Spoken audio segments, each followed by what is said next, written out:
الحمد لله رب العالمين والصلاة والسلام على سيد المرسلين وعلى آله وأصحابه ومن تبعهم بإحسان إلى يوم الدين وبعد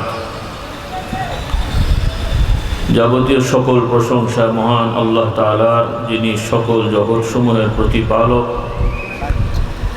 সালাতু সালাম তথা আল্লাহ তাআলার পক্ষ থেকে বিশেষ সম্মান, বিশেষ শান্তি, বিশেষ দয়া তার সর্বশ্রেষ্ঠ সর্বশেষ নবী মুহাম্মদ সাল্লাল্লাহু আলাইহি ওয়াসাল্লামের প্রতি এবং তাকে যারা অনুসরণ করে চলেছেন তার সাথী সঙ্গীগণ, সাহাবায়ে কেরাম এবং তাদের পরবর্তী প্রজন্ম তাবেঈন, এভাবে কিয়ামত পর্যন্ত তাদের অনুসারীগণ, আল্লাহ তাআলা আমাদেরকে তাদের অনুসারী হওয়ার তৌফিক দান করুন। দীর্ঘ সময় আজকের এই সম্মেলনের অধিবেশন চলেছে, অনেক বিষয় নিয়ে কথা হয়েছে। সূচনায় কিছু কথা আমি বলেছিলাম। তো এখানে যারা উপস্থিত, ফুরফুরা দরবারের কেন্দ্রিক যে সংগঠন, যেটি আমার দাদা হুজুর শাইখুল ইসলাম হযরত মাওলানা আবু নসর আব্দুল হাই সিদ্দিকী রহমতুল্লাহ আলাইহি নাম রেখেছিলেন, বিশ্ব ইসলাম মিশন কোরআনে সুন্নি জমিয়তুল মুসলিমিন হিজবুল্লাহ, এর দুটি পর্ব। একটি হলো সৃষ্টির সেবা করা, আর একটি হলো আল্লাহর পথে দাওয়াত দেওয়া। আল্লাহ তাআলা আমাদেরকে জগতে পাঠিয়েছেন, মানুষকে সৃষ্টি করেছেন, জিনকে সৃষ্টি করেছেন আল্লাহ তাআলার ইবাদতের জন্য। কথাগুলো আমরা সবাই জানি। তো আল্লাহ তাআলার ইবাদতের একটি বড় অংশ হলো সৃষ্টির সেবা করা, সৃষ্টির কল্যাণ করা। যেহেতু সময় কম, আমি খুব সংক্ষেপে বলে যাচ্ছি। আল্লাহ তাআলা কোরআনে উম্মতে মুহাম্মদী সাল্লাল্লাহু আলাইহি ওয়াসাল্লামকে সম্বোধন করে বলেন যে তোমরাই সর্বোত্তম জাতি, যাদেরকে মানব জাতির কল্যাণে আবির্ভূত করা হয়েছে। মানুষের উপকারের জন্য তোমরা সবথেকে উত্তম জাতি। আর কিভাবে এটা? যে মানুষকে সৎ কাজের হুকুম করবে, আদেশ করবে, দাওয়াত দেবে, নির্দেশ দেবে, অসৎ অন্যায় কাজ থেকে মানুষদেরকে বাধা দেবে, মানুষদেরকে দূরে রাখার চেষ্টা করবে, আল্লাহ তাআলার প্রতি ঈমান আনবে। তো দুনিয়া আখিরাতের কল্যাণ রয়েছে আল্লাহ তাআলার ইবাদতের মধ্যে। এই বিষয়গুলো তো আমাদের ঈমানি দায়িত্ব। এগুলো সুষ্ঠুভাবে পালনের জন্য একটি সাংগঠনিক প্রক্রিয়া করা হয়েছিল, যেটার নাম দেওয়া হয়েছে বিশ্ব ইসলাম মিশন। কারণ আমরা পৃথিবী নিয়ে চলাফেরা করি, আমরা ছোট্ট একটা ভূখণ্ডের কাঁটাতারের দেশ নিয়ে চলাফেরা করি না। কারণ মুমিন মুসলিম হিসেবে আমাদের বিশ্বাস, পুরো জগতই আল্লাহ, সকল মানুষ পৃথিবীর সব জায়গায় বিচরণ করবে, যার যেখানে রিজিক আছে সে সেখানে অবস্থান করবে। আমরা কোনো গোষ্ঠী কেন্দ্রিক বিশ্বাস করি না যে আমরা শুধু একটা নির্দিষ্ট জায়গার উন্নতি করব, নির্দিষ্ট কিছু মানুষের উন্নতি করব। বরং মুমিন মুসলমানের দায়িত্ব হবে সে যেখানে যত সময়ের জন্য থাকুক সবার কল্যাণের চেষ্টা করবে। বলি আলহামদুলিল্লাহ। এমন নয় যে আরেক দেশে যে আমরা ওই দেশের ক্ষতি করে যে দেশে জন্মেছি ওই দেশের উপকার করব, এটা না। আবার যে দেশে জন্মেছি সেই দেশের নাম নেব, আবার আরেক জায়গায় যে সেই দেশের ক্ষতি করব, সেটাও কোনো মুমিন মুসলমানের কাজ হয় না। যদিও বর্তমান পৃথিবীতে বিভিন্ন রাষ্ট্র হয়েছে, নাগরিকত্বের বিষয় আছে, এবং বর্তমান সাধারণ মানুষের মধ্যে এই জাগতিক চেতনার কারণে সবাই এখন এক একটা দেশকেন্দ্রিক, গোষ্ঠীকেন্দ্রিক চেতনায় বিশ্বাসী হয়ে গেছে, যেটা মুমিন মুসলমানের হওয়া কথা না। মুমিন মুসলিম সকল মানব জাতিকে নিয়ে চিন্তা করবে, এটা হলো আমাদের ঈমানি দায়িত্ব। এজন্য আমার দাদা হুজুর রহমতুল্লাহ আলাইহি ভারত নিয়ে সংগঠন করেননি, বাংলাদেশ নিয়ে সংগঠন। তখন তার বাংলাদেশ পরে হয়েছে অবশ্য, ভারতের পরে পাকিস্তান হলো। আমরা এই ভারত, বাংলাদেশ, পাকিস্তানের ভাগাভাগিতে আমরা নেই। আমরা পৃথিবীকে ভাগ করিনি, করবও না। আমরা জানি টোটাল পৃথিবী সকল মানুষের জন্য আল্লাহ দিয়েছেন। বলি আলহামদুলিল্লাহ। আর এই জগৎও আল্লাহ তাআলা মানুষের জন্য সৃষ্টি করেছেন। বলি আলহামদুলিল্লাহ। এগুলো নিয়ে ভাগাভাগি করা এটা একান্ত বোকামি এবং নির্বুদ্ধিতা ছাড়া আর কিছু না। তো এই জন্য বলতে চাই যে এই জন্য তিনি বলেছেন বিশ্ব ইসলাম মিশন। বলি আলহামদুলিল্লাহ। কোরআনে সুন্নি, এটা পরিচালিত হবে কোরআন সুন্নাহ দ্বারা। আর মোমেন মুসলমানের সংগঠন হবে জমিয়তুল মুসলিমিন, মোমেন মুসলমানের সংগঠন হবে আল্লাহর দলের। কথাটা বুঝলাম? যদিও ফুরফুরা দরবার থেকে আমরা পরিচালিত, কিন্তু আমরা দরবারের দল করি না। কার দল করি? আলহামদুলিল্লাহ পড়েন। হ্যাঁ, একজন ইমাম লাগে জামাত করে নামাজ পড়ার জন্য। ইমাম একজনকে সামনে রাখতে হয়, কিন্তু মোতাওয়াজ্জহ হতে হয় কোন দিকে? হ্যাঁ, নাকি ইমামের দিকে? আমার আব্বা হুজুর বলেছে। তো এই জন্যে যেহেতু আমরা দুনিয়ায় আছি, চাষ করতে হবে, কিন্তু জমির উপরে আমার ভরসা না। রোগ হয়েছে, ডাক্তার দেখানো বিধান আছে, কিন্তু ডাক্তারের উপরে ভরসা না। এগুলো নিয়মতান্ত্রিকতা। এটাও আল্লাহর বিধান। এটাও কার বিধান? আল্লাহর বিধান। তো এই হলো বিশ্ব ইসলাম মিশন, কোরআনে সুন্নি, জমিয়তুল মুসলিমিন, হিজবুল্লাহ। এখন আপনারা কার্যক্রম চালাচ্ছেন। অনেক সময় প্রশ্ন আসে, বিভিন্ন দল সংগঠন কে কি করলো বললো সেটা তাদের বিষয়, তার কবরের উত্তর সে দেবে, তার বিচার আল্লাহর দরবারে সে দাঁড়াবে। একজনের অপরাধের শাস্তি আল্লাহ তাআলা আরেকজনকে দেবেন না। সেজন্য সমাজে বর্তমানে দিনকে দিন দল সংগঠন বেড়েই চলছে। রাজনৈতিক সংগঠন, অরাজনৈতিক সংগঠন, সমাজকেন্দ্রিক সংগঠন, কত দল সংগঠন আছে, বাড়তেই থাকবে হয়তোবা। আল্লাহ আমাদের হেদায়েত দান করুন, সেটা ভিন্ন বিষয়। তবে আপনারা যারা আলহামদুলিল্লাহ আমাদের পূর্বপুরুষদেরকে ভালোবেসে আসছেন, আশা করি আপনারা ঠকে যাননি। কি মনে হয়? ঠকে গেছেন মনে হয়। অন্য জায়গায় গেলে হয়তো একটু লাভবান বেশি হওয়া যেত, সেটা আপনাদের ব্যাপার। হলে হতো, সেটা আপনাদের। যদি ঠকে না যেয়ে থাকেন তাহলে দৃঢ়তার সহিত থাকতে হবে, ইনশাআল্লাহ ঠকবেন না। আর দ্বিধা হলে কিন্তু ভাই না এই দিক হলো না ওই দিক হলো, কোনো দিকই তো হলো না। ইয়াকিনের সহিত থাকেন মূল নীতিতে। ফুরফুরার পীর মুজাদ্দেদে জামান হযরত আবু বকর সিদ্দিক রাহমাতুল্লাহ আলাইহি, তিনি কোরআন সুন্নাহ থেকে বাহিরে বের হয়ে নতুন কোনো মতামত তিনি আলাদা করে দেননি। আল্লাহর নবী, সাহাবা, তাবেঈন, তাবে তাবেঈন, সেই সময় থেকে যে মতামতগুলো পৃথিবীতে প্রচলিত আছে, বিশুদ্ধভাবে প্রমাণিত হয়েছে, মুজাদ্দিদে জামান রহমতুল্লাহ আলাইহি সকল মতকেই সম্মান করেছেন। যেগুলোর ক্ষেত্রে একাধিক মত পালন করা যায়নি, একটাকে নিয়ে একটাকে বেছে নিয়েছেন। কারণ একটা সময় তাতে তিনটে টুপি মাথায় দেওয়া যায় না, যায়? হয়তো একটা দিলাম, তার মানে আরও 2-3 রকমের টুপি খারাপ, সেটা না। আবার সুযোগ হলে 3 রকমই দিলাম। যেমন উদাহরণস্বরূপ বলে দিই, স্বাভাবিকভাবে আমরা বেশিরভাগ গোল টুপি মাথায় দিই, এই যে এরকম গোলা যেটা। আবার আগে আরেকটা ছিল, ওই মাঝখানে ছোট পাড়া কাপড়, তারপরে আবার কুচি দিয়ে সেলাই করা, এটাও আগে ছিল, এখন এটা অনেকটা কমে গেছে। আবার অনেকে আছেন এই গোলটাই কলি দেওয়া থাকে। তো আমাদের ধারায় আমাদের পূর্বপুরুষদের অনেকেই 2 রকম টুপি মাথায় দিয়েছেন, মানে এই রকম গোলও আছে, আবার ওই কলি দেওয়াটাও আছে, যেটাকে 5 কলিও বলে আর কি। তো দুটোই আমাদের মুরব্বীরা অনেকেই দিয়েছেন। তবে আরও অন্যান্য যেগুলো আছে কোনোটাকেই খারাপ বলেননি, কিন্তু একসাথে তো আর 2টো টুপি মাথায় দেওয়া যায় না। হয়তো কোনো সময় এটা দিলেন, কোনো সময় ওটাই দিলেন, দুটোই চলে। আবার কোনো কোনো ক্ষেত্রে এমন জিনিস আছে দুটোই বৈধ, কিন্তু যে কোনো একটার উপরে থাকতে হয়। এটা হলো আমাদের মতামত। অর্থাৎ সবাই হয়তো বুঝতে কষ্ট হচ্ছে, আমি বুঝছি। তো যাদের বোঝার বোঝেন, যাদের শোনার শুনে নেন। সবাই সব বুঝবেন আমি জানি, কিন্তু বলতে তো হবে। অর্থাৎ সমাজে আপনারা এখন যে চলছেন, আজকে থেকে 30 বছর আগের প্রেক্ষাপট আর এখনকার প্রেক্ষাপট এক কিন্তু নয়। কারণ আপনারাই অনেকে হয়তো দরবারকে ভালোবাসেন, দরবারের জন্য জীবন দিতে প্রস্তুত আছেন, এরকম মানুষও আছেন। আবার আল্লাহর পরীক্ষা আপনারা পড়ে গেছেন যে আপনাদেরই অনেক ছেলেরা দরবারকে শেষ করার জন্য জান দিতে প্রস্তুত আছে। দুরকমই আছে। এই পরীক্ষা অনেকে হয়তো পড়ে গেছেন। তো কিছুটা যে আপনাদের আমাদের দোষ নেই তা না, কারণ আপনারা আমরা দরবারকে ভালোবেসে এসেছি, কিন্তু দরবারের শিক্ষাটা আমরা নিইনি, সন্তানদেরকে দিইনি, যার কারণে তাদেরকে তৃতীয় পক্ষ এসে উল্টো বুঝিয়ে দিয়েছে।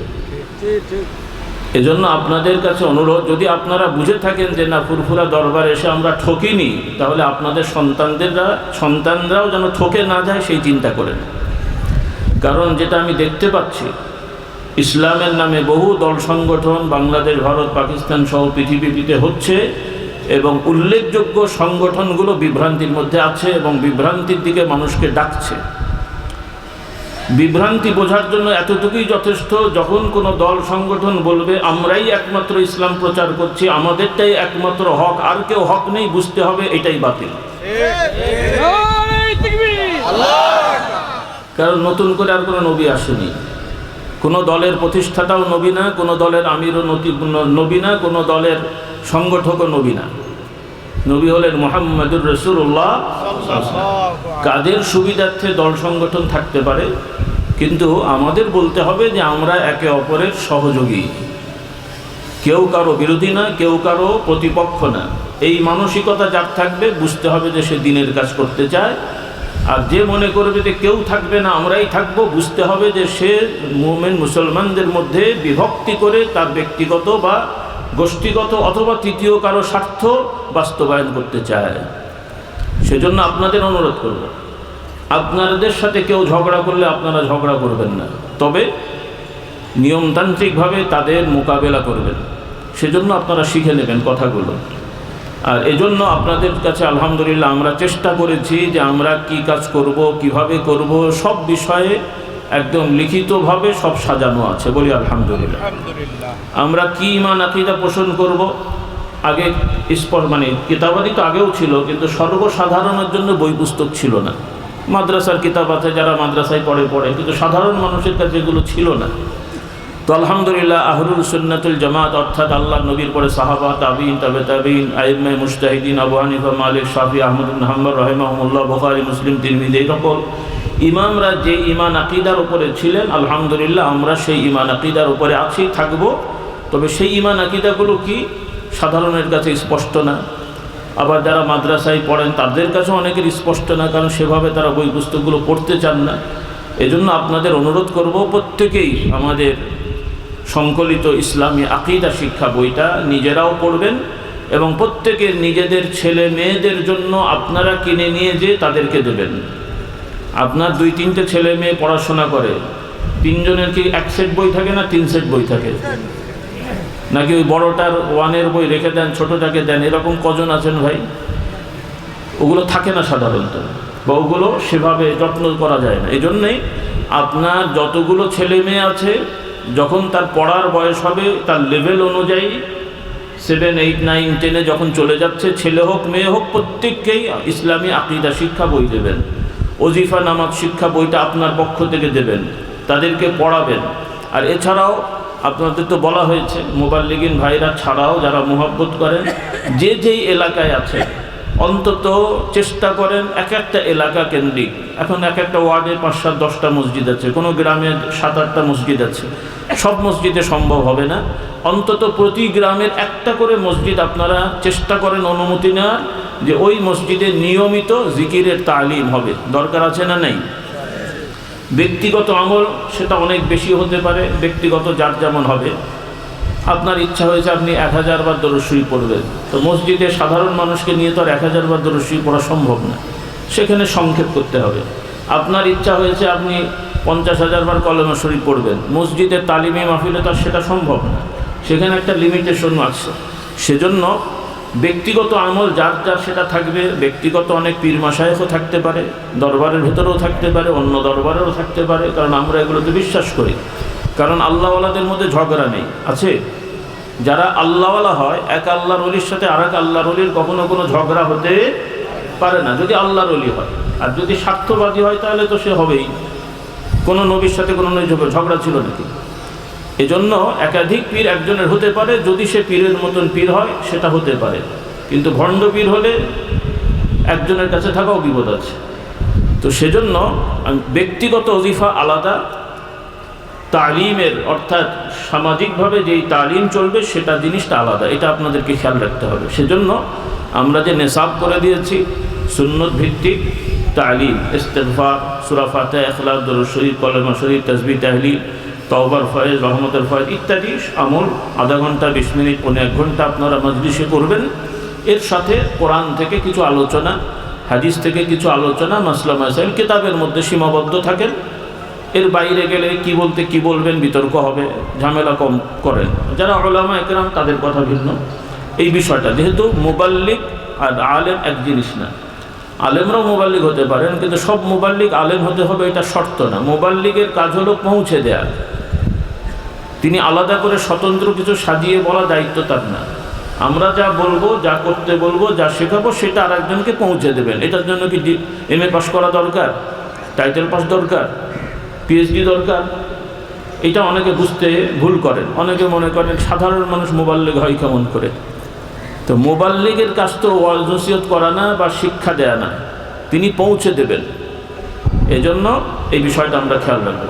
একদিকে হলো যারা মুবাল্লিগ ভাই হিসেবে দায়িত্ব পেয়েছেন, আপনারা আপনাদের দায়িত্ব পালন করবেন তালিমের মাধ্যমে। আর আমাদের যে কিতাবগুলো সংকলিত হয়েছে, আপনারা যারা মুবাল্লিগ নন, মহব্বত করেন দরবারকে, নিজেরাও চেষ্টা করবেন দরবারের সকল কিতাবগুলো রাখা, নিজেরা পড়বেন, নিজেদের পরিবারদেরকে পড়ানোর চেষ্টা করবেন।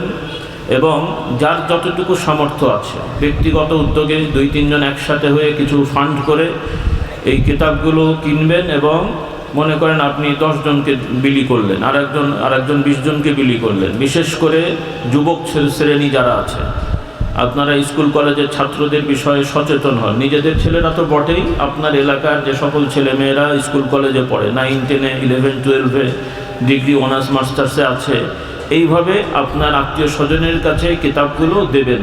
প্রয়োজনে তাদের বাবাদের অনুমতি নিয়ে দেন, যে তারা যাতে ভুল না বোঝে যে আমাদের ঈমান আকীদা এটা যে জাগতিক কোনো দুনিয়াবি কোনো দল সংগঠনের দাওয়াত আমরা দিচ্ছি না, এটা স্পষ্ট করে দেবেন যে আমরা দুনিয়াবি কোনো দলের নই। আমরা আল্লাহর বান্দা হিসেবে আল্লাহর বান্দাদেরকে আল্লাহর বান্দা বানানোর চেষ্টা করি। বলি আলহামদুলিল্লাহ। আমরা আপনাদের এই গতানুগতিক কোনো দলে আমরা বিশ্বাস করি না, কোনো দলে আমরা বিশ্বাস করি না। কারণ এই সকল দল বানোয়ার দল। যারা বানিয়েছেন এদের অনেকের ঈমান আছে কিনা আল্লাহ পাক ভালো জানেন। সেগুলো নিয়ে আমাদের অত বিচার আমরা করব না। তো যারা মুসলমানের সন্তান, নিজেদের পরিচয় দেয় মুসলমান, আমরাও মুখে বলি মুসলমান, কিয়ামতে কী হবে সে তারা বুঝবে। তো আপনাদের অনুরোধ করি, ব্যক্তিগতভাবে আপনারা সামাজিকভাবে কোনো দলের সাথে থাকলে সেটা আপনার বিষয়, তবে সাবধান থাকবেন। এমন কোনো দলের সহযোগী হবেন না যে দল ঈমান ইসলামের বিরোধিতা করে, আর তার কারণে আপনি সহযোগী হওয়ার কারণে ঈমান ইসলামের বিরোধীদের সহযোগী হয়ে ঈমান না হারায়। এটা মনে রাখতে হবে আমাদের। সমাজে অনেক কিছুই থাকবে, সমাজে আপনি থাকবেন, চলবেন পাকাল মাছের মতন, তাই তো বলে আপনাদের দেশে। একটা মাছ আছে না, যে কাদাতে ঢুকলেও গায়ে বান মাছ। আচ্ছা, এক জায়গায় এক বান মাছ, পাকাল মাছ, আরও কী সব বলে আর কি মাছ একই। অর্থাৎ পানিতে তো থাকতে হবে, কাদা তো আসবে, কিন্তু গায়ের যাতে না লাগে সেইভাবে চলতে হবে। ঠিক আছে ইনশাআল্লাহ। তো নিজের ঈমান আমল ঠিক লাগলে, দৃঢ়তা থাকলে কারো দালালি করার দরকার নেই, কারোর সাথে আমরা শত্রুতা করব না। তবে আমরা যদি আল্লাহর বান্দা হই, আমাদের সাথে যে শত্রুতা করবে তার ব্যাপারে আল্লাহ সিদ্ধান্ত নেবে ইনশাআল্লাহ। আমাদের কিছু করতে হবে না। হ্যাঁ, আমাদের দায়িত্ব আমাদের পালন করতে হবে। এই নীতিগুলো আপনারা খেয়াল রাখবেন। কারণ অনেক সময় আমাদের মহব্বতের ভাইয়েরাও অনেক সময় বিভিন্ন জায়গায় যে বিভিন্নভাবে জড়িয়ে পড়ে, তাতে আমরাও অনেক সময় একটু বিব্রত পরিস্থিতিতে পড়ে যাই। তো আপনারা এই বিষয়গুলো খেয়াল রাখবেন। আপনাদের স্বাধীনতা আছে, আপনারা ভালো স্বাধীনভাবে ভালো যা করবেন, কোনো সমস্যা নেই। কিন্তু স্বাধীনতার নামে যদি আপনারা ঈমান আকীদায় বিরোধী কাজে জড়িয়ে যান, তাহলে আর দরবারে এসে লাভ কী হলো ভাই? আল্লাহ আমাদের হেদায়েত দান করুন, যাতে আমাদের ঈমান আমল নষ্ট না হয়। আল্লাহ আমাদের হেফাজত করুন। তো যাই হোক, অনুরোধ থাকবে আপনারা দাওয়াতি কাজ বেশি করে করবেন। মসজিদ কেন্দ্রিক, খানকা কেন্দ্রিক, যুবকদের মধ্যে, মা বোনদের মধ্যে, মেয়েদের মধ্যে, সব জায়গায় যেহেতু আমাদের পর্যাপ্ত কিতাব আছে, সব শ্রেণীর সব বিভাগের মৌলিকভাবে, এগুলো আপনাদের বড় হাতিয়ার। বলি আলহামদুলিল্লাহ। এই বিষয়গুলো আর মুজাদ্দিদ জামানের ওসিয়ত আমাদের কিতাবের মধ্যে আছে, আলাদাভাবে অল্প দিনের মধ্যে সংকলন হবে ইনশাআল্লাহ, সেটাও পেয়ে যাবেন। এখন আছে আমাদের ফুরফুরা ইতিহাসের মধ্যে আছে, 2-4টা সংশোধনী লাগবে হয়তো, তো সেটা আগে একটা কারণে ওভাবে লেখা হয়েছিল, সেগুলো আপনারা পাবেন। তবে এই বিষয়গুলো খেয়াল রাখবেন। আর আরেকটা বিষয় একটু বলে দেওয়া ভালো, যেহেতু এর মধ্যে এটা পড়া হয়েছে। তো মুজাদ্দেদে জামান রহমতুল্লাহ আলাইহি যেই সময়ে তিনি অবস্থান করেছেন সেটা ছিল ব্রিটিশের সময়। কোন সময়? ব্রিটিশ সময়, মানে ব্রিটিশরা ভারতবর্ষ শাসন করছিল সেই সময় তিনি অনেক মাসআলা দিয়েছেন। তো সবই ঠিক আছে, কিন্তু কিছু কিছু মাসআলা স্থানকাল পরিবর্তন হলে পাল্টে যায়। একজন অসুস্থ ছিল, ফতোয়া চেয়েছে, আমি বললাম ভাই আপনি তায়াম্মুম করেন। এখন সুস্থ হলেও কি তায়াম্মুম করবে? সে যদি বলে যে হুজুর বলে গেছে তাই করতে থাকবো, কেমন হবে ভাই? এই জন্য মুজাদ্দেদ জামানের সময় একটা মাসলা জটিলতা ছিল পৃথিবীব্যাপী, সেটা হলো জুমার দিনে জুমা পড়ার পরে আখিরি জোহর পড়া। তো ওই সময় অধিকাংশ দেশগুলো ব্রিটিশদের কলোনি ছিল, ব্রিটিশরা শাসন করত দখল করে। মুসলমানদের বা অন্যান্য ধর্মদেরও তেমন কোনো স্বাধীনতা ছিল না। পরবর্তীতে তারা বিতাড়িত হওয়ার কারণে বর্তমান ভারত থেকে যেই দেশগুলো আলাদা হয়েছে, পাকিস্তান, বাংলাদেশ ইত্যাদি ইত্যাদি, সবগুলো দেশই এখন তাদের সংবিধান অনুযায়ী সকল ধর্মের মানুষের, নাগরিকদের ধর্মীয় স্বাধীনতা সমান। কাজে এখানে স্বাধীনভাবে ধর্মকর্ম করার রাষ্ট্রীয়ভাবে স্বীকৃতি আছে, এবং রাষ্ট্রীয়ভাবেও জুমা মসজিদগুলো অনুমোদিত ভারতেও। আর বাংলাদেশে তো সংবিধানে যাই থাকুক ওখানে তো লেখাই আছে যে রাষ্ট্রধর্ম ইসলাম। কাজেই ভারতের মাসালা আর বাংলাদেশের মাসালা সব ক্ষেত্রে এক হবে না, কিন্তু এটা আপনাদের একটু বুঝতে হবে, ওলামাদের বুঝতে হবে। সেজন্য আমাদের পরামর্শ, আগে যারা একটা সময় আখিরি জোহর পড়েছেন, আমরাও এক সময় পড়েছি ওই মাসলার ভিত্তিতে, কিন্তু পরে ওলামারা তাহকিক করে দেখেছেন যে বর্তমান যে সিচুয়েশন তাতে জুমাগুলো রাষ্ট্রীয় কর্তৃক অনুমোদিত বিধায় এখানে কোনো সন্দেহর অবকাশ নাই। এজন্য আমাদের আলাদা করে আর আখিরি জোহর পড়ার দরকার হচ্ছে না। আশা করি এই পরিস্থিতি আল্লাহ ভালো করবেন, বলি আল্লাহুম্মা আমিন। কারণ মুজাদ্দেদ জামানও ফতোয়া দিয়েছেন, কারণ ওই সময় অন্যান্য দেশ ব্রিটিশদের শাসনে থাকলেও মক্কা মদিনা শরীফ কিন্তু ছিল না, সেগুলো স্বাধীন রাষ্ট্র ছিল। সেজন্য উনি বলেছেন যে মক্কা মদিনা শরীফে আখিরি জোহর পড়া যাবে না, ওটা কিন্তু লেখা আছে ওখানে। কারণ মক্কা মদিনার অবস্থা তখন ভিন্ন ছিল, এখনও আলাদা। এটা আপনাদের একটু মাথায় রাখতে হবে। অনেকে মনে করেন উনি বলেছেন, তো তিনি, এটা তো ফাতোয়া, আমি তো আগেই বললাম। অসুস্থ ছিল, তায়াম্মুমের কথা বলা হয়েছে। সুস্থ হলে এখন কি করতে হবে? না মশলা বোঝানো যায়নি। আচ্ছা, ব্যক্তিগত বোঝার থাকলে বুঝে নেবেন। আমার দায়িত্বটা আমি বলে দিলাম, কারণ যেহেতু ওসিয়তে ওইটা আছে, ওইটা তো আর আমরা অস্বীকার করব না। যেটা যেভাবে আছে সেভাবেই বলবো, কিন্তু যেখানে যেটা প্রেক্ষাপটের আলোচনা ওইটা আমাদেরকে বলতে হবে, না হলে তো আপনারা ভুল করবেন অথবা আমরাও দায়িত্বের মধ্যে পড়ে যাব। আল্লাহ আমাদেরকে সঠিক বুঝতেন। আর একটা বিষয় অনেকের বুঝতে অসুবিধা হচ্ছে, এখানে অল্প কিছু মুবাল্লিগ ভাইদেরকে ডাকা হয়েছে, নতুন করে দায়িত্ব দেওয়া হয়েছে, নতুন বিন্যাস করা হয়েছে। তবে এনারাই শুধু না, আমাদের শুরু থেকে, এই সংগঠনের শুরু থেকে এ পর্যন্ত কোনো মুবাল্লিগ ভাইদেরকে আমরা দরবারের দায়িত্ব থেকে বাদ দিইনি।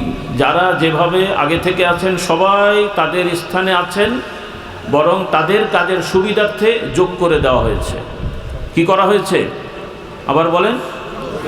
যাদেরকে দেওয়া হয়েছে এদেরকে যোগ করা হয়েছে, কাউকে বিয়োগ করা হয়নি, কাউকে বাদ দেওয়া হয়নি। অনেক সময় কেউ হয়তো বলতে পারেন তো আমার নামটা তো বলা হয়নি। না, আপনার নাম, আপনি যারা আছেন যেহেতু, তা আপনার তো নতুন করে নাম বলার দরকার নেই। হ্যাঁ, এখানে দুই একজন পুরাতনকেও নতুন বলা হয়েছে বিন্যাসের কারণে, অর্থাৎ আগের দায়িত্বের সাথে আবার আরেকটা দায়িত্ব জুড়ে দেওয়া হয়েছে, এজন্য বলা হয়েছে। কথাটা স্পষ্ট হলো তো? আপনারা আবার এটা নিয়ে ভুল বোঝাবুঝি করেন না। আমরা কাউকে বাদ দেওয়ার পক্ষে না, বরং জোড়া দেওয়ার পক্ষে। একই এলাকায় যারা জেলা আছেন, সহকারী আরও 5 জন 7 জন 20 জন হতে পারে, যখন যত লাগবে তত বাড়ানো হবে। আমাদের দাওয়াতি কাজ বাড়াতে হবে, বলি আলহামদুলিল্লাহ। আর যেহেতু আপনারা ইখলাসের সহিত কাজ করবেন, এখানে তার দুনিয়াবি কোনো স্বার্থ নেই, কাজে কথা আসার সুযোগও থাকার কথা না। আল্লাহ আমাদের হেদায়েত করুন।